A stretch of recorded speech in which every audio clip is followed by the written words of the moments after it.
공부법을 모르면서 공부를 한다? 이거 안 되는 거예요. 공부법을 공부하는 것 자체가 어찌 보면 귀찮기도 하고, 나는 잘 안 될 것 같아, 뭐 일단 그냥 부딪혀 봐야지, 그리고 그냥 공부를 하거나 그냥 책을 읽으시는 분들이 계세요. 이거 아니라는 얘기를 제가 오늘 강조하는 겁니다. 안녕하세요. 무엇이든 세 가지로 가르쳐드리는 명지대 교수 김익환입니다. 연말 맞이해서 여러분들이 다시 마음을 다잡아서 공부를 좀 제대로 해보아야겠다, 책을 좀 본격적으로 읽어야겠다, 글쓰기를 열심히 해봐야겠다, 이런 결심을 하시는 분들이 되게 많으실 겁니다. 얘를 통칭해서 우리가 공부라고 칭한다면, 오늘 기록공부법을 종합해서 간단히 총정리하는 그런 영상을 연말을 맞이해서 만들어 봅니다. 여러분들 꼭 빠른 속도로 지나가니까 메모하면서 들으시고요. 공부법이라는 게 총체적으로 이런 것이구나, 그리고 구체적 방법들은 각각의 영역에서 이런 것이구나 하는 것을 깨닫기 바랍니다. 자, 기록공부법 이야기를 하려면 기록이라는 무기를 이용해서 하는 공부법이겠죠. 이 개념이 정확해지려면 왜 그렇게 기록까지 해가면서 어렵게 힘을 줘서 공부를 해가는 거야? 이렇게 질문하실 수 있습니다. 우리가 왜 기록공부법을 해야 되는지는 공부의 본래의 개념을 알게 되면 당연한 것이라고 여러분들이 결론 내리실 수 있을 거예요. 공부, 이거는 장인 공자에다가 아비 부자를 쓰지 않습니까? 다시 말해서 장인처럼 몸에 완전히 익어서 아비가 자식을 가르치는 것처럼 자신이 알게 된 걸 다른 사람에게 가르칠 수 있는 정도의 수준이 되는 거, 이거를 공부라고 칭해요.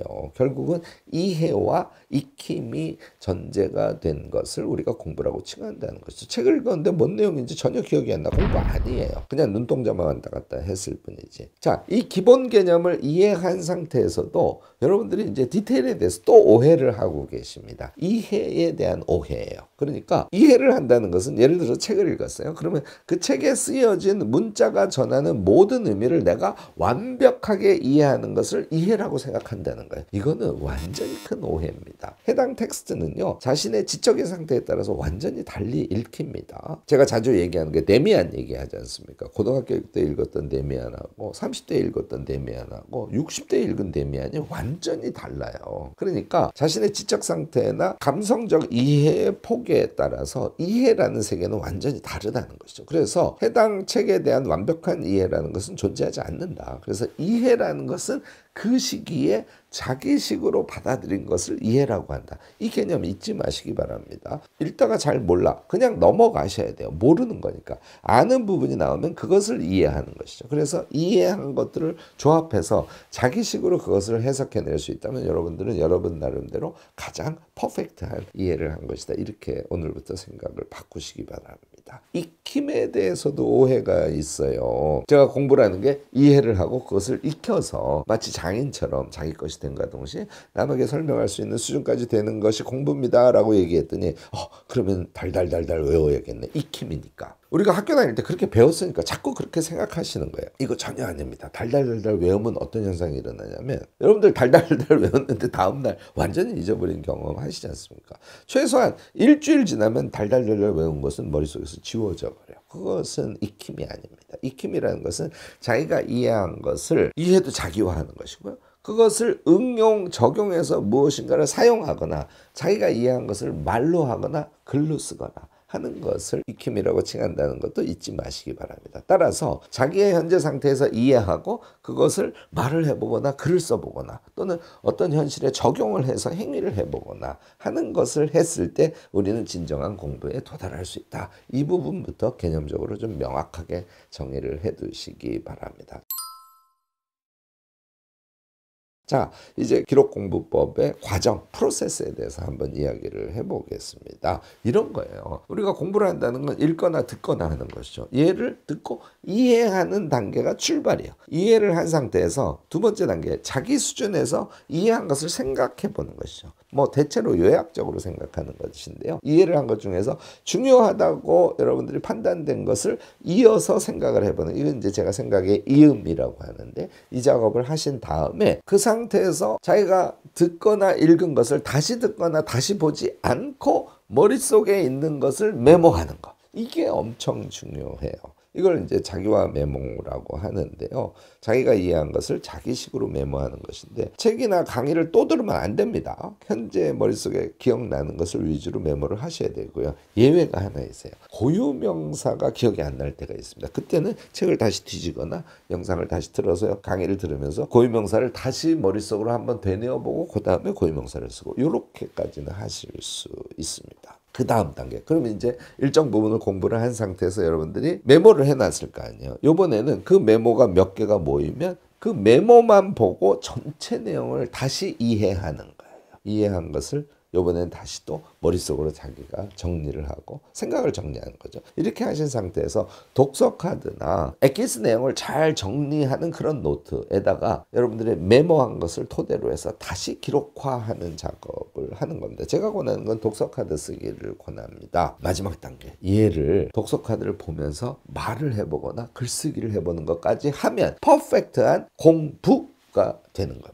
이게요, 아이켄 대학에서는 너무 사례가 많이 있어요. 제가 자기개발 종합반의 성격으로 61개 강의로 여러분들의 다양한 기초 권력을 키워준 대학을 운영하고 있다는 얘기 많이들 들으셨을 겁니다. 이 아이켄 대학에 들어와 계시는 엄청 많은 수의 사람들, 뭐 한 학기에 많이 들어올 때는 1000명씩 들어오는 큰 그런 온라인 대학이니까 이분들이 아이켄 대학에 들어와서 나는 공부를 알았다는 얘기를 많이 하세요.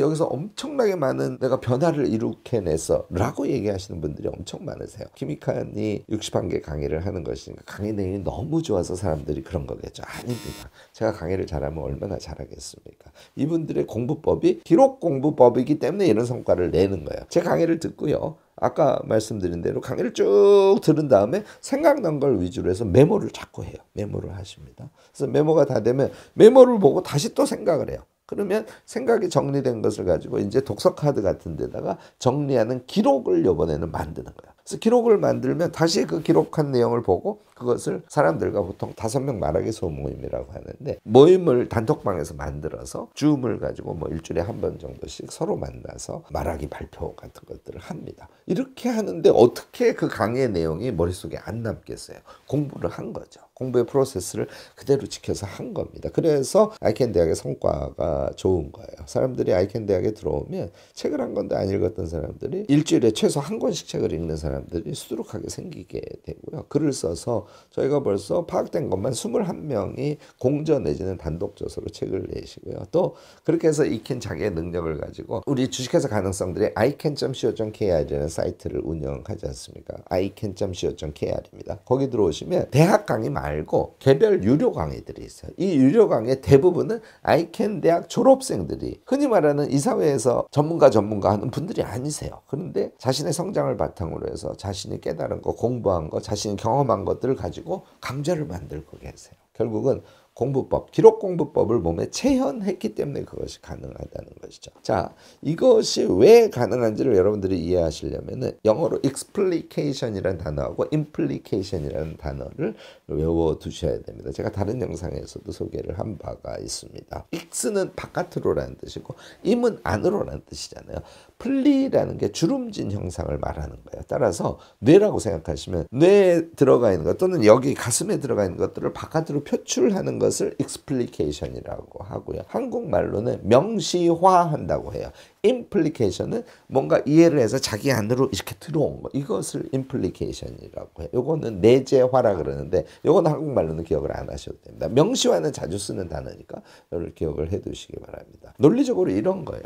무엇인가를 우리가 새로운 것을 접했을 때 implication과 explication을 반복하면 그러면 그것이 자기 것으로 소화돼서 공부가 된다는 것이 기록학의 ABC에 해당하는 이론입니다. 그러니까 여러분들이 책을 읽고 그것을 요약해. 그럴 때 책을 봐가면서 자꾸 요약을 하면 얘가 될까요? 안 될까요? 안 되죠. 왜냐하면 implication, 책을 쭉 읽고 자기 안으로 우겨 넣어서 자기식으로 자기화해서 이해한 상태에서 이 안에 있는 것을 책을 보지 않고 메모를 했을 때만 explication이잖아요. 그래서 메모를 했어요. 그러면 메모를 여기 두고 메모한 걸 자꾸 보면서 독서 카드에 쓰면 얘가 될까요? 안 될까요? 당연히 안 되죠. 메모를 보시고 또 implication을 해서 메모한 내용을 가지고 큰 틀의 자기식의 생각을 가지고 걔를 다시 머릿속으로 정리해 가면서 기록을 또박또박 독서 카드에 하는 거.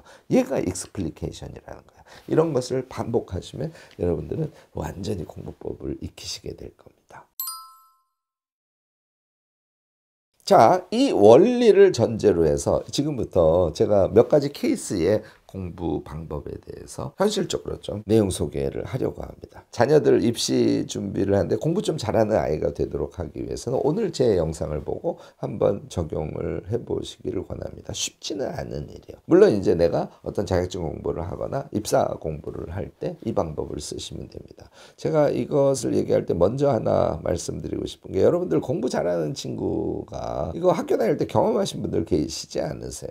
선생님이 어느 날 갑자기 사회 과목이 또는 한국사 과목이야 이런 것을 범위를 150쪽을 주고 사흘 후에 시험을 본다 그럽니다. 보통 그러면 난리가 나죠. 어떻게 150쪽을 사흘에 소화를 해. 근데 공부를 잘하는 친구들은 빙긋빙긋 웃으면서 사흘 만에 150쪽의 내용을 완전히 소화해서 100점을 맞아버리죠. 이 이유는 뭘까요? 네, 수업시간 평소에 150쪽에 해당하는 내용을 충분히 듣고 필요한 것은 조금 읽어보기도 하면서 그 내용을 이미 이해해서 몸에 갖고 있는 상태라는 걸 의미해요. 그게 된 상태에서 시험 공부를 하면 사흘 만에 150쪽 분량에 대한 범위를 몸에 익히고 100점을 맞을 수 있는 것이죠. 공부를 잘 하지 못하는 학생들은 수업시간에 그것을 이해하려고 최선을 다하지 않고 딴짓을 하거나 졸거나 하겠죠.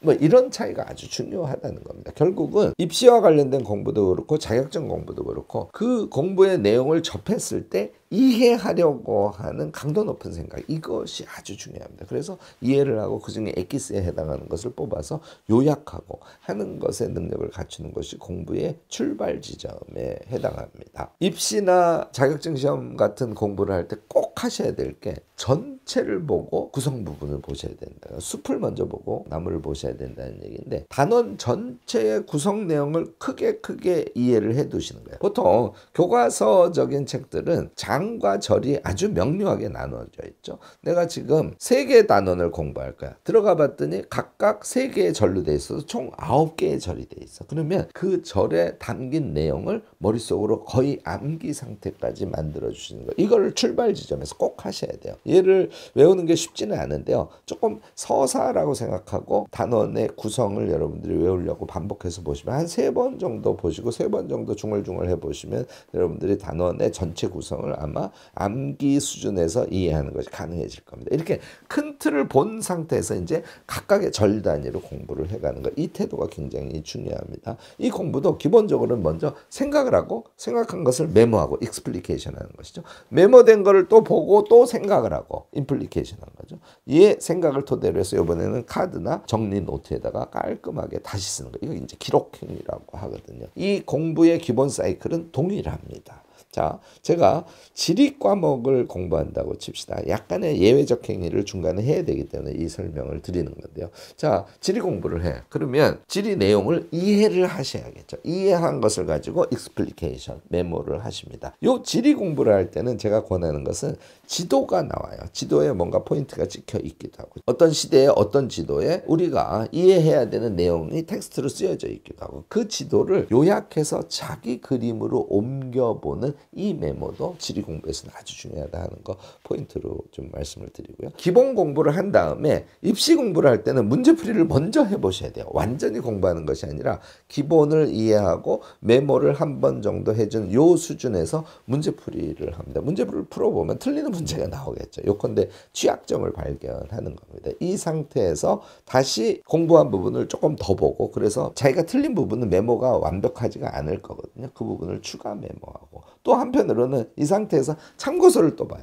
참고서를 보고 또 메모를 추가하고 하는 작업을 충분히 진행을 하셔야 되는 거죠. 이 작업이 진행된 다음에 자신이 메모한 것을 보면서 다시 생각하는 거예요. 이 단원에서 이런 내용이 엄청 중요하고 내가 이 부분이 잘 틀렸는데 이 부분은 이런 내용이지 하는 걸 생각해서 그것을 독서 카드 또는 정리 노트에다가 정서체로 옮겨 적는 작업을 하셔야 됩니다. 입시 학교 공부를 할 때도 저는 말하기를 적극적으로 권해요. 여러분들 실제로 경험하지 않았습니까? 어느 친구가 야 이거 잘 모르겠는데 이거 무슨 내용이야? 내가 그걸 말로 설명해 줬을 때 그 내용은 절대로 잊어버리지 않고 완전히 체화되지 않습니까? 그래서 지금 지금까지 한 공부를 노트까지 기록을 만드는 것까지 이어간 다음에 그 결과를 가지고 친구한테 그것을 설명해 준다든지, 안 되면 혼자 책상에 앉아서 중얼중얼 하더라도 말로 해보는 걸 꼭 권합니다. 수학 되게 궁금하시죠? 이런 얘기까지 하면 영상이 길어지긴 하겠지만 그래도 여러분들께 수학 궁금해 하시기 때문에 이해를 드리겠습니다만, 저는 수학 공부를 어떻게 했냐면요, 제가 고등학교 다닐 때, 제가 용산고등학교를 다녔는데 집에서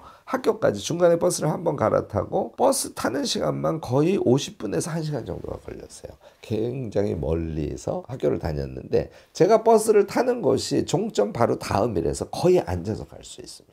그래서 아침에 앉아서 버스에서 학교에 갈 때, 그리고 학교에서 올 때 거기서 수학 공부를 했어요. 요즘에도 보기도 하고 또 다른 책으로 공부하기도 합니다만, 수학의 정석이라는 책을 우리 시대에도 봤는데, 저는 버스에서 문제를 읽고 머릿속으로 그 문제를 생각한 다음에 그 문제를 이렇게 풀면 답이 나올 것 같은데 하는 풀이 과정을 머릿속으로 연상하는 방식으로 수학 공부를 했어요. 당연히 보다 보면 모르는 문제가 엄청 나오죠. 수학을 가르치시는 거의 대부분의 분들이 답을 보면 수학을 못합니다 하고 얘기하는데, 저는 그렇지는 않았어요. 답을 봅니다. 모르면. 그래서 이렇게 푸는 것이구나. 그러면 문제 조건이 나오고 답을 찾으라고 지시가 나오면 그것을 풀어가는 과정을 답을 본 상태에서 깨달았고, 깨달은 걸 다시 생각으로 하는 것이죠. 이런 방식으로 저는 수학 공부를 해서, 제가 대학 다닐 때는 본고사라는 게 있었는데, 저는 본고사 수학 시험에서 답까지 완전히 다 맞는 그런 엄청난 성과를 냈답니다. 5문제 나오는데 5문제를 종이 한 3장 정도에 빡빡하게 풀어야 되는 엄청 어려운 문제들이었거든요. 그런 거를 합격생 중에 몇 명 되지 않는 수학 만점자였습니다. 이게 수학도 제가 말씀드리는 공부법을 하시면은 생각력이 상승하면서 수학을 엄청 잘할 수 있게 된답니다. 자, 이것을 어떻게 하는 것인지 이제 프로세스로 나눠서 간단하게 설명을 드리면 이렇습니다. 수학도 기본적으로는 똑같아요. 내용을 먼저 이해해야 됩니다. 수학은 일단 이론 이해를 해야죠. 원리, 공식, 그리고 그 공식을 어떻게 적용하면 될까, 이것을 심화 이해하는 것을 보통 수학책의 제일 앞부분에 이론이 나와 있으니까 그 이론을 철저하게 공부를 하고, 이 부분을 여러분들 꼭 놓치셔서는 안 돼요. 정확하게 이해가 안 되는 건 선생님께 물어본다든지 인강을 듣는다든지 해서 내용에 대한 심화 이해가 기본이 되어 있어야 됩니다. 자, 이해를 이해했어요. 그 다음에 뭘 할까요? 네, explication, 메모를 하면서 공부를 다집니다. 자기 몸에 붙이는 것이죠. 또 제가 공부했던 것과 같이 이 상태에서 눈으로 보고 문제풀이를 하는 거예요. 틀렸을 때는 답을 보고 확인하고, 이제 이렇게 되면 못 푸는 것이 무엇인지에 대한 인식이 들어옵니다. 그러면 못 푸는 것과 관련된 이론으로 들어가서 그것을 다시 재확인하고, 그러면 이론을 아까 메모를 해놨는데 다시 보면서 이것이 되게 중요하네 하는 것들이 간취가 된 부분은 기록을 더 추가해서 써놓습니다. 이렇게 한 상태에서 다시 못 푼 문제를 개요적으로 보고, 못 푼 문제에 대해서는 간단하게 조건과 질문이 뭐고, 그래서 적용된 이론이 뭐고, 해를 만들어가는 과정은 무엇이었는지 얘를 간단하게 또 기록을 합니다. 그러면 자기가 취약했던 이론이 기록 속에 좀 보완돼서 정리가 되어 있고, 틀린 문제 유형들이 간단하게 메모가 되어 있는 그런 기록을 여러분들이 확보가 될 겁니다. 이것을 더 완벽하게 하는 것은 그 문제를 풀 줄 모르는 친구에게 이런 원리에서 이런 과정을 거쳐서 이렇게 풀면 돼. 처음에 주어진 조건이 이거고 풀려고 하는 내용이 이거니까. 이렇게 여러분들이 설명을 하실 수 있게 되면 완벽한 공부가 될 것입니다. 이렇게 하신 상태에서 가끔 모의고사 문제집 같은 것을 가지고 실제 문제풀이를 시간을 딱 정한 상태에서 시험 보듯이 여러분들이 공부를 하시면 엄청 수학 잘하는 사람이 될 겁니다. 너무 간단한 방법 같지만 이 원칙을 자꾸 지키지 않고 공부를 하시기 때문에 결과가 좋지 않게 나오는 것이라는 거 잊지 마시고요. 제 얘기대로 한번 실행을 해보시기를 바랍니다. 자, 이제 자격증 시험 이야기로 갑니다. 요거는 입시하고 같은 성격이에요. 자격증 시험이 여러 종류가 있지만 법률에 기반해서 만들어진 자격증 시험들이 아주 많아요. 그래서 그런 유형의 자격증 시험에 대한 준비 방법을 좀 말씀을 드리겠습니다. 요것을 할 때 제일 중요한 것은 계획 수립이 제일 중요해요. 학교 공부는 일정이 다 정해져 있으니까 그 일정에 맞춰서 하면 되는데, 자격증 시험은 시험 날이 보통 정해져 있죠. 그리고 자기에게 주어진 시간. 그러면 나에게 주어진 시간이 17개월이 주어져 있어. 그러면 시간을 먼저 인식을 하시고요. 그 다음에 이제 구체적 계획을 수립을 하는데, 계획을 1시간 만에 대충 짜시는 분들이 거의 대부분이에요. 여기서 패착이 옵니다. 계획을 체계적으로 이행할 수 없게 되거든요. 제가 권하는 것은 이런 것을 이제 파일럿 실행이라고 하는데, 한 달 정도 내가 공부를 해야 되는 게 6과목이야. 그러면 6과목을 조금 나누어서 한 달 내에 6과목의 일부를 공부를 실제로 해보는 거예요. 이건 왜 해보냐면, 내가 뭐가 익숙하고 익숙하지 않은지를 발견할 뿐만 아니라 그 공부를 하는데 들어가는 단위 시간당 총량을 계산하기 위해서 그래요. 내가 1시간이면 17쪽을 공부하는구나 하는 걸 체크해내시라는 것이죠. 그러면 여러분들이 전체 6과목을 1회독 해내는데 걸리는 시간을 체크할 수 있어요. 이렇게 시간 체크가 가능한 상태로 만들어 놓고, 저는 계획을 이틀이나 사흘 걸쳐서 짜라고 합니다. 날짜별로요. 무슨 과목을 몇 쪽에서 몇 쪽까지 하고, 기출문제는 뭘 하고 하는 것들이 빽빽하게 들어가 있는 계획을 짜시는 것이 여러분들이 자격증 시험에 합격할 수 있는 제일 좋은 요령이다. 이거 잊지 마시기 바랍니다. 자, 공부법은 똑같아요. 먼저 이해하는 것이죠. 이해를 하는데 법률 비슷한 그런 조문 같은 성격의 우리가 공부해야 될 것을 보면요, 대체로 어떻게 되어 있냐면, 이러이러한 상황이 있어. 그러면 그 상황에 대해서는 이런 해법이 있고, 그 해법에 근거해서 이렇게 행위를 하면 이런 효과가 있어. 큰 틀에서는 이런 구조로 문장이 짜여져 있는 경우가 많습니다. 근데 문장은 대체로 뒤집어져 있어요. 문장을 보시면서 제가 말씀드린 대로 논리적으로 자기 논리로 설명할 수 있는 순서로 문장을 키워드 중심으로 재구성하는 작업을 본격적으로 하시면서 공부를 해야 됩니다. 이게 이제 메모의 내용이 되는 거예요. 내가 5개의 조문을 봤어. 그러면 첫 번째 것은 이런 내용, 두 번째 내용은, 세 번째 내용은, 네 번째 내용은 이런 것인데, 큰 틀에서 동일한 상황에서 해법이 몇 가지가 나와서 결국은 다른 내용이 쓰여져 있구나 하는 걸 이해하게 되면, 메모를 하실 때는 상황 단위 또는 해법 단위로 정리를 해서 메모를 하시면 아주 도움이 됩니다. 이렇게 정도 하신 상태에서, 아까 제가 입시 준비할 때 문제풀이를 하라고 했지 않습니까? 똑같습니다. 기출문제풀이를 이 정도 단계에서 하시는 거예요. 그렇게 되면 자기가 자주 틀리는 오답 유형이 나오거든요. 그럼 그 오답 유형에 해당하는 내용으로 다시 가서 추가 공부를 하고, 메모해둔 것에 추가 메모를 하는 작업을 계속 하시는 거예요. 이제 이게 끝나면 결국은 기록 단계로 넘어가는 것이죠. 자기가 메모해둔 것을 쭉 다시 보고 이해를 공부 노트 혹은 독서 카드를 이용해서 기록을 만들어 놓으시고, 그래서 기록을 만들어 놓으면 일단 1회독이 끝나는 거예요. 이렇게 하신 상태에서 2회독을 하거나 3회독을 하시고, 시험의 실정과 똑같이 예를 들어서 9시부터 시험이 시작해서 오후 2시에 끝난다면 시간을 딱 그렇게 정해놓고 시험을 보는 연습을 하시면 사실 자격증 시험 등에 떨어지지는 않을 겁니다. 이 방법을 꼭 써보시길 바라요. 기록공부법의 실질적인 적용에 해당하는 것이거든요. 다시 한번 강조합니다만, 전체를 보고 부분을 보는 원칙도 꼭 지키셔야 돼요. 예를 들어서 5과목인데 첫 번째 과목에 전체 내용의 제목을 다 외우고 계셔야 돼요. 이거는 어떤 서사처럼 의미의 흐름을 생각하면서 암기를 하시면 여러분들이 암기하실 수 있습니다. 그래서 책 한 권의 전체 제목을 외우시고, 그러면 첫 번째 장에 있을 거 아니에요. 첫 번째 장에 무슨 절들의 내용이 있는지도 머릿속에 들어가 있고, 전체의 공부 내용이 머릿속에 들어가 있는 상태에서 각각에서 내가 취약한 부분이 어딘지도 머릿속에 들어가 있는 이 상태를 반복 공부를 통해서 여러분들이 만들어 주셔야 됩니다. 부족한 부분이 머릿속에 떠오르면 그것의 구체적인 내용을 이번에는 또 머릿속으로 자주 연상을 해보고, 이걸 반복하시면 틀린 문제를 계속 반복해서 틀리지는 않게 돼요. 이런 방식으로 공부를 하시기 바랍니다. 자, 이제 마지막으로 우리가 일상에서 제일 많이 하는 공부.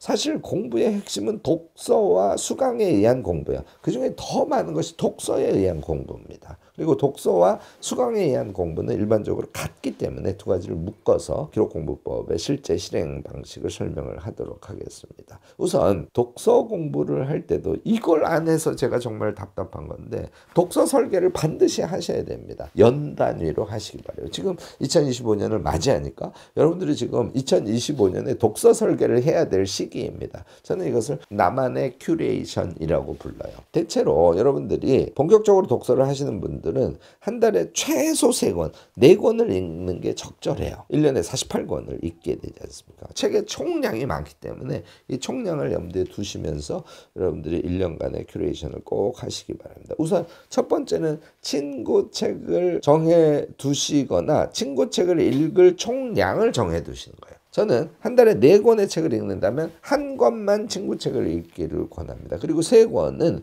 여러분들이 전문으로 하고 있는 영역과 관련된 좀 전문적인 공부를 하시는 이 태도도 아주 중요하다고 생각합니다. 친구 책은 보통 소설이라든지 수필이라든지 조금 쉬운 인문학이라든지 관심을 갖게 하는 자기계발서, 이 자기계발서 너무 많이 읽으시면 안 됩니다. 자기계발서보다는 소설, 수필, 인문학 책을 많이 읽으시고, 또 소설, 수필, 인문학 책, 자기계발서보다는 자기가 전공하는 영역 실질적인 전문 내용을 담고 있는 책들을 많이 보시는 거, 이게 아주 중요하다는 걸 강조합니다. 그래서 뭐 12권 정도의 친구 책을 여러분들이 설정을 하셔서 읽으시면 되는데, 얘는 장 단위로 읽으시는 게 좋아요. 끊어서 읽지 말고 비교적 수월하게 읽히는 책이기 때문에 장 단위로 읽고 뭐 50쪽 정도 읽고 그 다음에 머릿속에 남은 것을 메모하시라는 것이죠. 이게 책 읽기에 일정 수준에 이른 사람들은 반드시 하셔야 될 일입니다. 대부분이 한 2-3장 읽고 메모를 하시는 분들이 정말 많으세요. 이거는 아까 얘기한 제대로 된 임플리케이션 한 것을 익스플리케이션 하는 행위가 아니거든요. 기억에 남지 않습니다.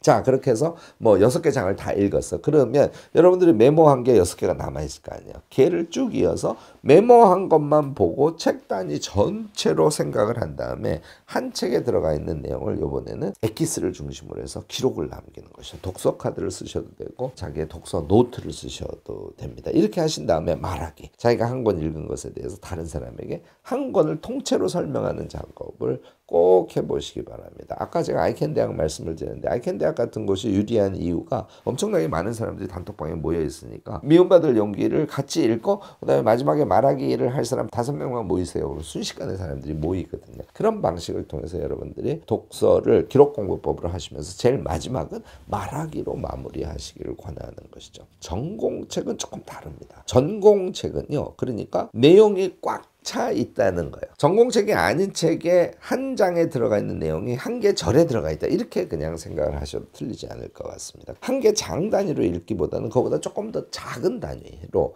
그게 절이 될 수도 있고 절보다 더 작은 단위가 될 수도 있죠. 그 책의 수준에 따라서 다른데, 그래서 세부 내용별로 읽고 그거 읽은 게 뭐 5페이지가 끝나서 그러면 그때 메모에 들어가시는 거예요. 요게 이제 차이가 난다는 것이죠. 얘를 반복하면 장 단위가 마무리될 거 아니에요.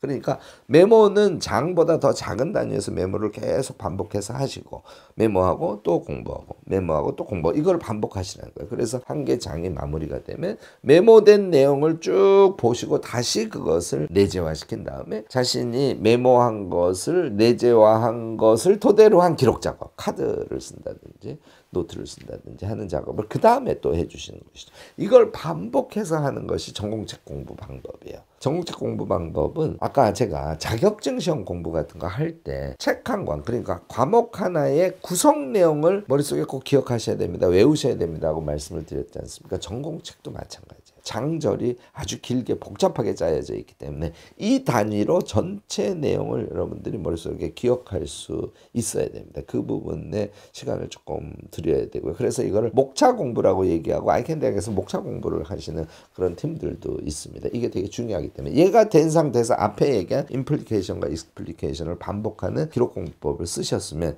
여러분들은 적어도 장 단위로 자기의 전문 내용에 대해서 사람에게 설명할 수 있는 수준까지는 가실 수 있어요. 책 한 권 어렵습니다. 그래서 저는 장 단위로 말하기 하시기를 적극적으로 권합니다. 여러분들이 제가 길게 디테일까지 쭉 말씀을 드렸고 공부법 전체를 하나의 영상에 종합해서 말씀을 드렸기 때문에 좀 지루하실 수 있어서 제가 처음에 여러분들이 이 영상을 들을 때는 꼭 메모하면서 들으세요 하고 말씀을 드렸습니다. 메모해서 공부법 전체에 대해서 여러분들식의 이해가 오늘 몸에 갖추어졌다면, 그러면 여러분들은 이제 제대로 공부를 할 수 있는 사람이 된 겁니다. 공부법을 모르면서 공부를 한다? 이거 안 되는 거예요. 공부법을 공부하는 것 자체가 어찌 보면 귀찮기도 하고 제 영상을 봐도 어떤 건 잘 모르겠기도 하고 그러면 그냥 나는 잘 안 될 것 같아. 뭐 일단 그냥 부딪혀 봐야지. 그리고 그냥 공부를 하거나 그냥 책을 읽으시는 분들이 계세요. 이거 아니라는 얘기를 제가 오늘 강조하는 겁니다. 우리가 평생을 살아가는 것은 공부를 하면서 살아가는 거예요. 왜냐하면 무엇을 실천하건 간에 그것은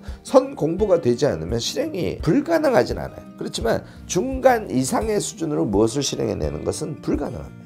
그래서 우리는 인생을 살면서 무엇인가 행위를 하고 살죠. 따라서 그 행위의 전제가 되는 선 공부를 해야 되기 때문에 우리의 인생은 공부의 인생이에요. 평생 내 삶에 도움이 되는 공부를 하면서 우리는 인생을 살아가는 것이죠. 자, 여러분들이 2025년을 맞이합니다. 제가 2025년을 앞두고 공부법 종합 영상을 만들어서 여러분들께 송출을 하는 이유는 2025년부터는 기록공부법에 의거해서 공부법을 안 상태에서 우리가 책도 읽고 강의도 듣고 다른 공부도 하고 이렇게 했으면 하는 바람이 있어서 그래요. 여러분들 2025년을 맞이해서 공부법 철저히 미리 공부를 해 놓으시고요. 약간 책 한두 권이나 영상 강의 1개 정도를 2025년이 오기 전에 연습 삼아 여러분들이 기록공부법을 적용해서 꼭 한번 공부해 보시기를 권합니다. 이 힘이요 우리의 2025년을 완전히 새롭게 만들어 줄 겁니다. 네, 오늘 제가 공부법에 대해서 종합 강의를 했는데요. 좀 길고 지루하실 수 있었지만 메모하고 들으신 분들은 아마 꽤 도움이 되지 않았을까 싶습니다. 혹시 메모를 안 하시고 들어서 얼추 이해는 했지만 구체적으로 뭘 어떻게 하는지는 모르겠어 다시 한번 들으시면서 메모하시고 자신의 방법을 꼭 정리해서 기록공부법으로 기록을 하는 그런 2025년 그런 인생을 앞으로 살아가시게 되기를 바랍니다. 오늘 제 영상이 여러분들께 도움이 되셨다면 좋아요, 구독, 알림 설정까지 꼭 부탁드리겠습니다.